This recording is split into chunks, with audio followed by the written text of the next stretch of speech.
Welcome to Rise Up. I'm Alia Halal. Welcome to Rise Up. I'm Irfan Alamgir. And we're here with Hadil Al-Khouli for our Human Rights Report of the Day. How are you doing, Hadil? Good. Thank you so much, Alia. How are you, Dr. Great to have you again, Hadil. Thank you so much.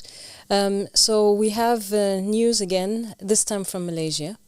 And the Malaysia, we've seen really one of the most, vicious campaigns that are targeting members of the faith and that are really trying everything they can to stop any mention of the religion, of the faith, to the point that yesterday an article was published that states that the Malaysian authorities have issued a ban on the Goal of the Wise, to the point that if you are in Malaysia and you are printing, redistributing, giving out, or even possessing or selling the Goal of the Wise, that is enough to put you in jail for 3 years. Whoa. Wow. For a book. Wow. So if I gave somebody a USB with a PDF of the Goal of the Wise in it, I'm going to jail for 3 years. Exactly. Basically. Okay, so it's not published book, it's any type of distribution whatsoever. What about just an advert for the book? Any mention. Sticker. Really? 3 years? That's very years. It really sounds to me like the Middle Ages. I can't believe that governments still think they can ban an idea, they can ban a movement, they can ban a thought, they can ban a belief, they can ban a doctrine. You can't. You can't, no matter what you do. Yeah, maybe you can try and put people in prison. You can try and harass them and target them, but you cannot stop a belief. Exactly. And this movement, this call, interestingly, one of the biggest pledges that we get, and I'm sure Alia can confirm that, comes from Malaysia. Yeah, this is from the really Southeast striking Asia. thing, isn't it? Yeah. I mean, look at that. Why? Because the people are thirsty for not just for knowledge. They are thirsty for a solution that's from God. They're so tired of the Salafi, Wahhabi school of thought, the Islamist ideology that is so entrenched in Malaysia, in schools and on TV. It is an ideology that is trying to stop your whole movement as a human being, control what you eat, what you drink, how you dress, how you think. In the name of religion, they are so fed up. Yes. And that's why, when people hear about this call, when they hear the words of Abba Sadiq, when they read the Goal of the Wise, they're saying this is it. We're not giving this up. Yeah, okay, come and arrest us, but we're still going to distribute it, and we're still going to read it, and we're still going to give it out. And that's why you see when the first ban of the Goal of the Wise came up, because first there was a general ban on the book, but now they've made it to the point that now you are criminally arrested if you possess it. So they're trying to increase it. So the first ban, what did the Malaysian believers do? They, as we've seen, I think it was posted by Abu Sadiq alayhi salam, they put QR codes, and distributed and allowed more people and more Malaysians to have access to it more. So the more the authorities is trying to crack down, the more the defiance and the resilience and the more innovative ways they're coming up with to spread the dawah. Absolutely, and we saw it was through a drone. That was amazing. Yeah. So, and it just shows how transformative this book is, how it's not just changing a person, it's changing a whole society, it's changing a whole world. And every page, every word that you read, you just feel the truth. It's so compelling. And it's too late now. It's too late, we have decades and decades of corruption, of oppression in the name of religion. We have the history of what was done to the Ahlul Bayt alayhim salam. It's done now. And these authorities, these thrones of Iblis, as Father alayhi salam described it, are shaking and they're coming down. There's no way to stop it now, because this faith has spread so wide.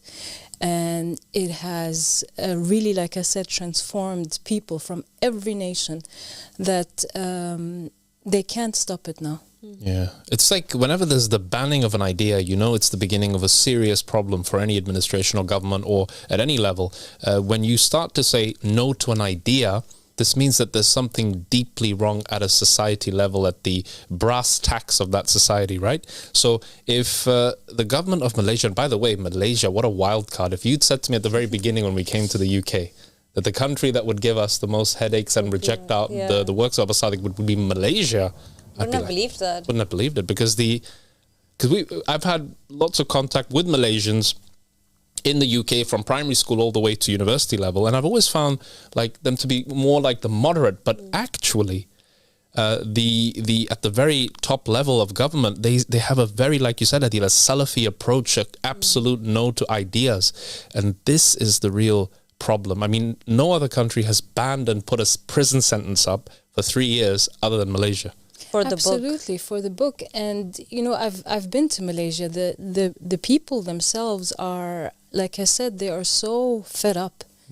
It's the authorities, the religious establishment. Again, as we see, it's always the religious scholars that are really driving this ideology. They are obviously in partnership with the authorities, and it's becoming so difficult. I mean, for the people in Malaysia, you've seen there's so many organizations and movements that are saying, where are we going? You know, we're losing our country. We feel we're becoming like a second Afghanistan. Wow, that is a big statement. Yes. So what does it mean? Like, if you can break it down for the viewers watching, if there is censorship of literature, of an idea, what would that mean for the society? What kind of effect would that have on the people? And what's the government hoping that would happen? I mean, of course, you know, as Dr. Affan was saying, if an authority, if a state, the government is using its resources to track down, to ban people from reading a book, yeah, it's to that extent.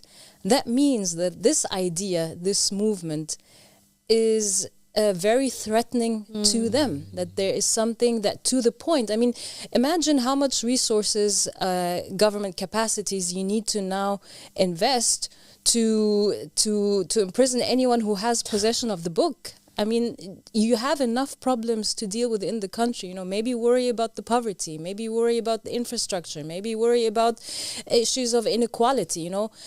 There's enough problems that you can take care of to take care of your people. And maybe if you did take care of them, the people wouldn't look elsewhere for a solution. Exactly. You know, maybe if you'd stop controlling them and terrorizing them and you know, turning their life literally into hell, you know, trying to drive a version of Islam that has nothing to do with Prophet Muhammad, that's really just sold to them by the Saudi authorities who are financing their universities, who are financing, you know, all of their religious establishments. Maybe that's the problem. Maybe that's the problem. And I've been, as I was saying, I was been there, and I've seen some of the major universities there are Saudi funded. There you go. So shame on them. This is absolutely abhorrent. That in the 21st century, you know, right now, this is 2025. What's happening? You know, governments are banning books, and what it means that Iblis, Lanatullah alayh, his throne, these governments are terrified about this book because of the truth that it's holding. And subhanallah, look how Allah subhanahu wa ta'ala makes the truth sometimes being spoken on the tongues of the disbelievers. If you look at the media and how they covered this news, you've seen, subhanallah, in the articles, they're saying, it is said that the goal of the wise is holding truth about many corruptions in religion and religious history, and it's revealing a lot of... Great advertisement. Right. So in other words, you don't want, you know, the truth that you said, you know, is in that book. You don't want it to be told. Why? Because you're holding falsehood. But also the arrogance, the audacity that they would think that they can say to the people that there's truth in this book, but you're not allowed to read it, and not assume that the people would rush to read it now as a consequence of their admission that there is truth in it. Because they really believe that they have that much control and that much authority over other human beings and the beliefs of other human beings, which is so outrageous. And you think, you know, Alia, I was thinking, I think the reason why they're really escalating their measures so much against the Ahmadi religion and its members, it's because they have seen that the members of the Ahmadi religion of peace and light in Malaysia, they're really not scared. Oh, yeah. They're not scared, and they don't back from, you know, every time they take a tactic, they would think that they would just, you know, be quiet and sit in their homes. But the more they take measures to silence the members, they go out more. They escalated. They escalate, and they haven't seen that. That's new to them.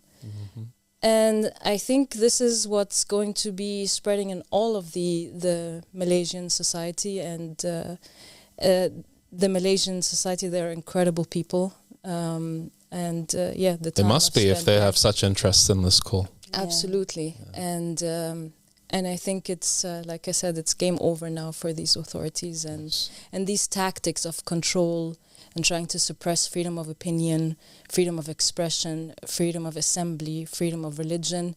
These are such basic, fundamental human rights that these authorities think that they can just, you know, Snatch away like that. yeah. But Iblis's representative in Malaysia is quaking in his boots with every word that you utter.